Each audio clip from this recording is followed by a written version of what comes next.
ফ্যাসিস্টরা কোনো দলের আড়ালে গুপ্ত কর্মসূচি পরিচালনা করছে কি না তা খতিয়ে দেখতে হবে। হিন্দু প্রতিনিধিদের সম্মেলনে বিএনপির ভারপ্রাপ্ত চেয়ারম্যান তারেক রহমান এসব কথা বলেন। কোনো দলকে প্রতিষ্ঠিত করা নয়, অন্তর্বর্তী সরকারের এখন প্রধান কর্তব্য নির্বাচনের ব্যবস্থা করা বলেও মন্তব্য করেন তিনি। রাশেদুল কাদেরের রিপোর্ট। হিন্দু প্রতিনিধি সম্মেলন আয়োজন করা হয় রাজধানীর কৃষিবিদ ইনস্টিটিউট মিলনায়তনে। এতে অংশ নেন বিভিন্ন হিন্দু সংগঠন ও মঠ মন্দিরের নেতৃবৃন্দ। আর অনুষ্ঠানের মধ্যমণি হিসেবে ভার্চুয়ালি যোগ দেন তারেক রহমান। বিএনপি মহাসচিব বলেন, সব নাগরিকের সমান অধিকার নিয়ে একটি গণতান্ত্রিক অসাম্প্রদায়িক দেশ গড়ে তুলতে চান তারা। নতুন করে পুরনো অতীতটাকে ভুলে গিয়ে, আমাদের যত তিক্ততা আছে সবকিছু ভুলে গিয়ে একটা সত্যিকার অর্থেই সাম্প্রদায়িক, প্রগতিশীল এবং গণতান্ত্রিক বাংলাদেশ, সমৃদ্ধ বাংলাদেশ গড়ে তুলতে চাই।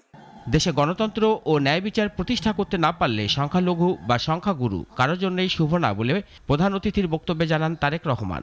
ভিন্ন দল, ভিন্ন মতের প্রতি দেশ থেকে ফ্যাসিবাদ বিদায় করতে আন্দোলন করা দলগুলোর মধ্যে কয়েকটি দলের কর্মকাণ্ড গণতন্ত্রকে বিনষ্ট করতে পরিলক্ষিত হচ্ছে অভিযোগ করেন বিএনপির ভারপ্রাপ্ত চেয়ারম্যান।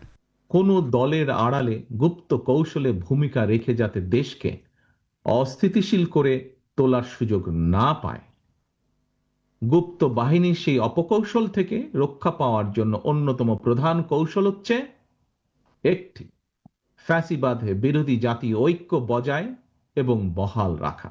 এই মুহূর্তে অন্তর্বর্তীকালীন সরকারের মূল কাজ নির্বাচনের ব্যবস্থা করা বলেও জানান তারেক রহমান। একটি গণতান্ত্রিক সরকার প্রতিষ্ঠায় বর্তমান অন্তর্বর্তীকালীন সরকারের অন্যতম প্রধান কর্তব্য।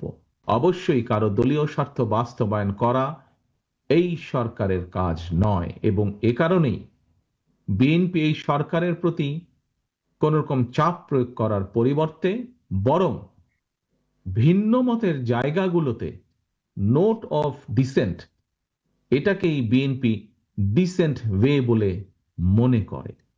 আগামী নির্বাচনে হিন্দু সম্প্রদায়কে ধানের শীষের পক্ষে থাকার জন্য আহ্বান জানান বিএনপির এই শীর্ষ নেতা। বাংলাদেশের রাজনীতিতে বিএনপি বরাবরই একটি রাশেদুল কাদের, নাগরিক, ঢাকা। রাজনৈতিক দল, গণতান্ত্রিক